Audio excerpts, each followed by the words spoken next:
Hey guys, Tyrrell Plumbing here, and today I am here with my 2001 Kohler Tyrrell service sink.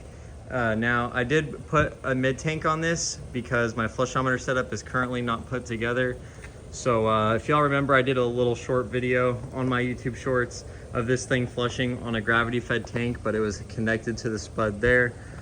So I decided to build this little mid-tank setup, and it actually flushes pretty well. I don't know if y'all can remember from the shorts that I filmed, but there was a whole bunch of brown paint in here. I bought a pumice stone at Walmart and it took about half of it, but I got all of that cleaned out. And it is just on a universal Rundle tank, but for this flush, I'm going to hold down the handle and empty the entire tank. Here's the flush.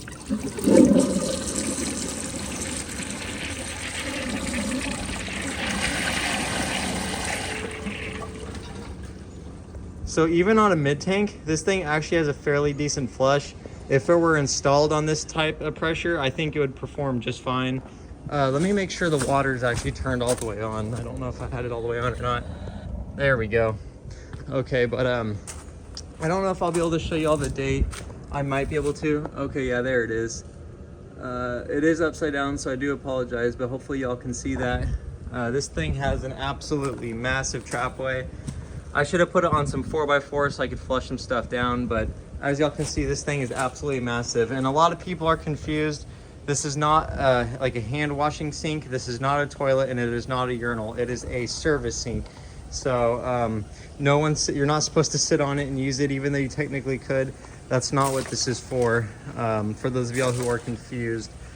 And I've explained it a few times what these are used for, but usually you would see them in hospitals. I actually found this one in a nursing home, and sometimes you'll actually see them in campgrounds as well. And before the tank starts flooding everywhere, I'll just show you all the logo really quick. Alrighty, here's another flush. This time I'm just gonna push and release the handle.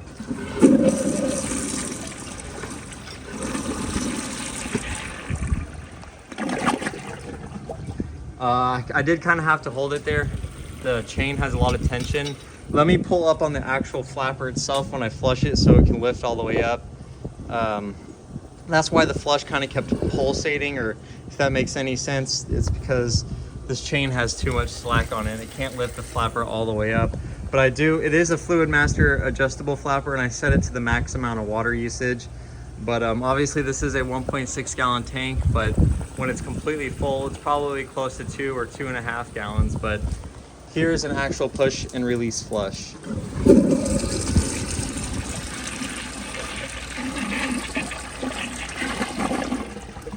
So the flapper closed right before the siphon, and honestly, even on just a push and release flush, it still siphons, which is kind of interesting. And again, this thing has an absolutely massive trapway, so that siphon jet is definitely an important part of this fixture. It almost kind of reminds me of like an Ingenium style trapway. Obviously it's not, and the exterior trapway is not even close to an Ingenium. But in my opinion, the opening of the trapway on this fixture looks a lot like a Kohler Wellworth or Highline Ingenium from like the late 90s, early 2000s. The tank should be getting close to overflowing. Once it gets to a little bit above that date, I will go ahead and flush it. It's starting to come out of the handle here. Alrighty, I'm going to push and hold the handle for this next flush.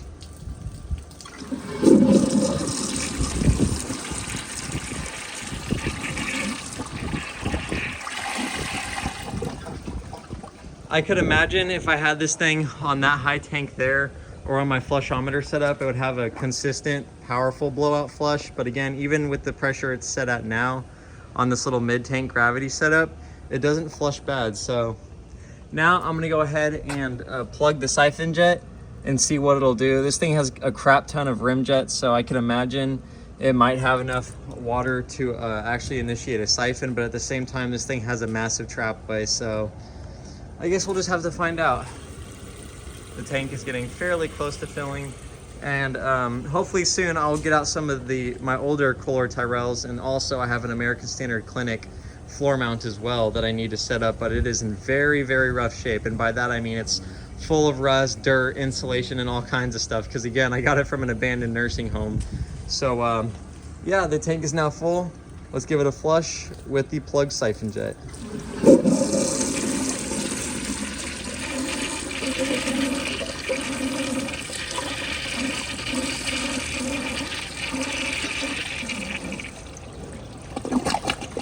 It actually siphoned. It was a fairly weak siphon, but it siphoned, which is actually really cool.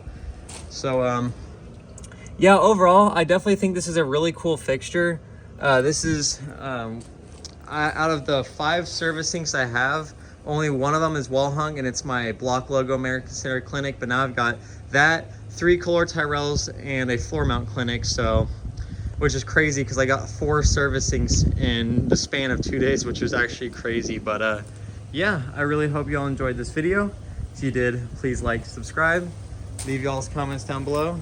And as always, I will see y'all in my next video. Bye.